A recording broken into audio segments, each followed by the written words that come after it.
England दौरे से जुड़ी कुछ जानकारियां हैं जो आप लोगों के साथ शेयर करनी है। इसमें सबसे पहली चीज़ है कि प्रेस कॉन्फ्रेंस जिसमें यह ऐलान होगा कि नया टेस्ट कैप्टन जो है वो कौन है, जिसमें ऑब्वियसली शुभमन गिल के नाम को एक तरीके से आधिकारिक कर दिया जाएगा। अभी तक चर्चाएं हैं, आप सबको पता है। लेकिन दूसरी चीज़ जो सबसे इंपॉर्टेंट है कि ये ऐलान कब होगा, कहाँ होगा और कौन कौन इस ऐलान का हिस्सा होंगे, कौन कौन इसको ऑफिशियल करेंगे। दरअसल ये जानना इस वक्त पर सबसे ज़्यादा इंपॉर्टेंट हो जाता है। और ऐसे में जब आप देखते हो कि at the point of time, eight this point of time अगर आप डिस्कशंस देखोगे तो डिस्कशंस इसके इर्द गिर्द हैं कि पहले एक बात ये कही गई थी कि थोड़ी सी देरी आपको प्रेस कॉन्फ्रेंस में होने में दिखाई देगी। वो देरी जो है प्रेस कॉन्फ्रेंस की, आपको अभी भी पता है कि चीज़ें जो है वो जिस तरीके से आगे बढ़ रही हैं उसमें अब ये सुनने में आ रहा है कि शुभमन गिल प्रेस कॉन्फ्रेंस का हिस्सा नहीं होंगे। तो शुभमन गिल की जगह पर कौन होगा प्रेस कॉन्फ्रेंस में? शुभमन गिल की जगह पर होंगे दो लोग, और ये दो लोग सबसे आप कह सकते हो कि जहां पर पावर सेंटर है इस समय पर वो लोग हैं। और जाहिर सी बात है कैप्टन उसका हिस्सा होता है ये पावर सेंटर का, लेकिन कैप्टन के अलावा जिन दो लोगों के पास एब्सोल्यूट पावर है इस समय पर वो हैं हेड कोच गौतम गंभीर और उनके साथ साथ वो हैं चेयरमैन सेलेक्टर अजीत अगरकर। तो ये दोनों होंगे। अब आपका सवाल होगा कि ये दोनों क्यों होंगे, कप्तान क्यों नहीं आ रहे हैं सीधे तौर पर सामने निकलकर प्रेस कॉन्फ्रेंस में?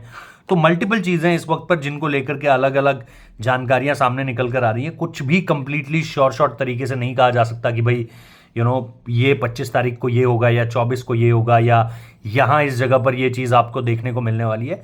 सो इस पर अभी भी डाउट्स है, इसीलिए इस पर बहुत ज़्यादा बात नहीं करेंगे। लेकिन हाँ, ये ज़रूर है कि इस समय पर सिर्फ बीसीसीआई ये चाहती है कि आपका कैप्टनसी का जो अनाउंसमेंट है वो आपको देखने को मिले, और इसके अलावा आपको और कुछ देखने को नहीं मिलने वाला है।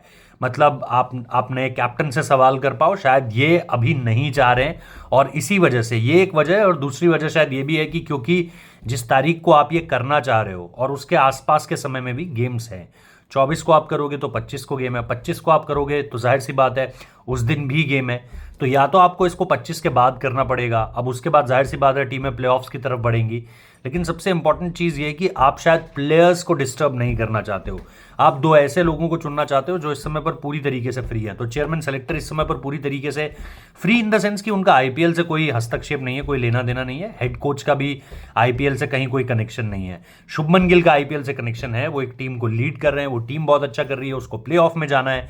तो ये सारी चीज़ें जो है वो शुभमन गिल से रिलेटेड है।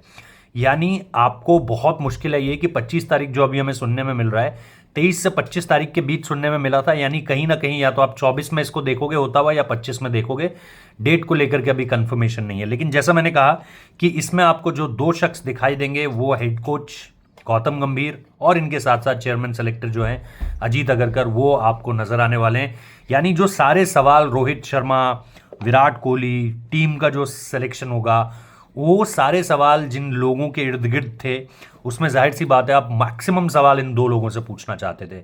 चेयरमैन सेलेक्टर जिन्होंने ये सारी की सारी कम्युनिकेशंस की होंगी, जिनकी तरफ ये पहली बार आया होगा प्लेयर्स की तरफ से वो, और दूसरी तरफ वो शख्स जिनको ये मानकर देखा जा रहा है कि भाई पिछले कुछ समय में अगर आप देखोगे जब रोहित शर्मा भी टीम से जुड़े हुए थे तब भी अगर आप देखो किसी एक शख्स के पास एब्सोल्यूट पावर है तो वो आपको गौतम गंभीर के रूप में नजर आ रहे थे। तो ऐसे में उनके फैसले क्या हैं, उनकी क्या बात हुई रोहित और विराट से लेकर, ये हर कोई जानना चाह रहा होगा। और ऐसे में उनका इंक्लूजन भी बहुत इंपॉर्टेंट हो जाता है eight this point of time. तो मुझे लगता है ये दो चीज़ें जो है काफ़ी हद तक क्लियर होंगी जिस दिन भी प्रेस कॉन्फ्रेंस होती है। दूसरी चीज़, दो अलग अलग वेन्यूज़ की रिपोर्ट भी आ रही है। कुछ लोग ये कह रहे थे कि अहमदाबाद में ये प्रेस कॉन्फ्रेंस हो सकती है, क्योंकि शुरुआती तौर पर जब शुभमन का नाम इसमें लिया जा रहा था तो ये बताया जा रहा था कि शायद ऐसा होगा कि अगर उस समय पर शुभमन अहमदाबाद में है तो फिर आप अहमदाबाद में ये प्रेस कॉन्फ्रेंस कर सकते हो, क्योंकि वहाँ पर लखनऊ का एक मैच है जो लखनऊ को गुजरात से खेलना है। तो पहले ये कहा जा रहा था कि ये जो प्रेस कॉन्फ्रेंस होगी ये अहमदाबाद में हो सकती है, लेकिन चेयरमैन सेलेक्टर का ये रुख था कि इस प्रेस कॉन्फ्रेंस को मुंबई में ही कराया जाए। तो अभी ये वेन्यूज़ को लेकर के भी जो हमने सोर्सेज से बात करी है, ये दोनों ही वेन्यूज़ को लेकर के जो डिस्कशंस हैं वो ऑन है इस समय पर, कि या तो ये अहमदाबाद में होगी या मुंबई में होगी। ज़्यादा चांसेस यही है कि ये मुंबई में हो, लेकिन जैसा मैंने कहा अहमदाबाद का ऑप्शन भी खारिज नहीं किया जा सकता। हाँ, जब तक शुभमन प्रेस कॉन्फ्रेंस में आ रहे थे तब तक ये बातें थी, और शुरुआती तौर पर जो हमें सोर्सेस ने बताया वो ये था कि भाई शुभमन के नाम को लेकर के अनाउंसमेंट होगी। और उस समय पर यह नहीं बताया गया था कि शुभमन आएंगे या नहीं आएंगे। उस समय में ये था कि शुभमन को लेकर के जो डिक्लेरेशन होगा वो बीसीसीआई उसके लिए एक प्रेस कॉन्फ्रेंस करेगी और उसमें ये पब्लिक किया जाएगा कि भाई शुभमन ही अगले कप्तान है। But at this point of time अगर आप देखोगे तो अगर शुभमन प्रेस कॉन्फ्रेंस का हिस्सा नहीं है, जो कि हम सब मानकर चल रहे थे कि यार हो सकता है कि शुभमन प्रेस कॉन्फ्रेंस का हिस्सा हो, नए कैप्टन है आपके, और अमूमन तौर पर आप जो एक प्री डिपार्चर प्रेस कॉन्फ्रेंस करते हो, हालांकि एक प्री डिपार्चर प्रेस कॉन्फ्रेंस नहीं है, ये एक अनाउंसमेंट प्रेस कॉन्फ्रेंस है, तो उनमें आपको कप्तान अमूमन तौर पर शामिल दिखते हैं, हेड कोच और कप्तान उसमें होते हैं, जो अमूमन तौर पर आप प्री डिपार्चर प्रेस कॉन्फ्रेंस की बात करते हो।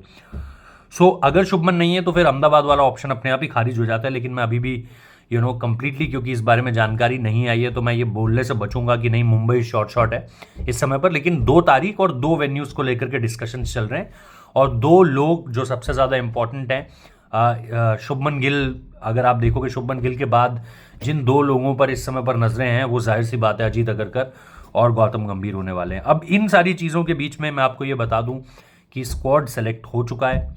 मोहम्मद शमी की फिटनेस को लेकर के कुछ दिक्कतें थी, जिनको लेकर के अभी भी सेलेक्टर्स को क्लैरिफिकेशन चाहिए था, बट मुझे पता चला है कि ये क्लैरिफिकेशन भी उनको मिल चुका है। अब उन्हें तय करना है कि वो मोहम्मद शमी को ले जाना चाहते हैं या वो मोहम्मद शमी को नहीं ले जाना चाहते। So at this point of time अगर आप देखोगे, देयर आर मल्टीपल डिस्कशंस जो टीम की एक फिटनेस रिपोर्ट को लेकर के चल रहे हैं, जिसमें एक आध नाम और है। तो वो कौन से नाम होंगे जो फिटनेस की वजह से खारिज कर दिए जाएंगे, क्योंकि मुझे ऐसा पता है कि ऑस्ट्रेलिया में 3-4 प्लेयर्स को ये बोला गया था, उनकी फिटनेस को लेकर के गौतम गंभीर ने 1-on-1 उनसे डिस्कशन किया हुआ है। गौतम गंभीर ने ये भी कहा हुआ है कि आपकी फिटनेस को लेकर के टीम बहुत ज़्यादा सेटिस्फाइड नहीं है eight this point of time. और फिटनेस पॉइंट ऑफ व्यू से अगर आप देखोगे, काफ़ी प्लेयर्स काफ़ी मेहनत भी कर रहे हैं। जैसे सरफराज खान है, सरफराज खान ने पिछले 1.5 महीने में 10 किलो वेट पुट डाउन कर दिया है। तो अगर आप देखेंगे वो कीटो मील पर है पूरी तरीके से, ग्रिल्ड वेजिटेबल्स ले रहे हैं, ग्रिल्ड नॉन वेजिटेरियन फूड ले रहे हैं। इसके अलावा लगातार रनिंग्स हैं, प्रैक्टिस सेशंस हैं, स्ट्रेचिंग्स हैं, फिटनेस एक्टिविटीज़ से भरा पड़ा है उनका पूरा का पूरा दिन। सुबह हो, शाम हो, अर्ली मॉर्निंग वेकअप करके क्रॉस मैदान के चक्कर लगाना हो, बैटिंग करना हो, 300 से 400 बॉल खेल रहे हैं। ड्यूक्स का बॉल उन्होंने मंगवाया हुआ है, जो सोर्सेस बता रहे हैं। सो अगर आप ओवरऑल देखते हो, और ड्यूक्स के बॉल से याद आया, शुभमन गिल ने भी प्रैक्टिस शुरू कर दी है। ड्यूक्स के बॉल से हर आपको लगातार हर तैयारी उनकी ये है कि भाई इंग्लैंड के लिए मुझे जो है वो प्रिपेयर करना है। So at this point of time team select हो चुकी है, मैं आपको ये बता सकता हूँ।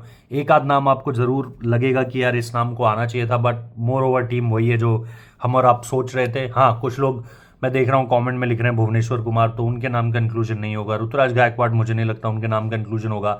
साई सुदर्शन और करुण नायर के लिए वॉच आउट कीजिए, ये 2 नए नाम होंगे जो टीम इंडिया में इंक्लूड होंगे, साई सुदर्शन और करुण नायर का। और प्लस बॉलिंग में अर्शदीप सिंह का नाम होगा जो इंक्लूड होगा।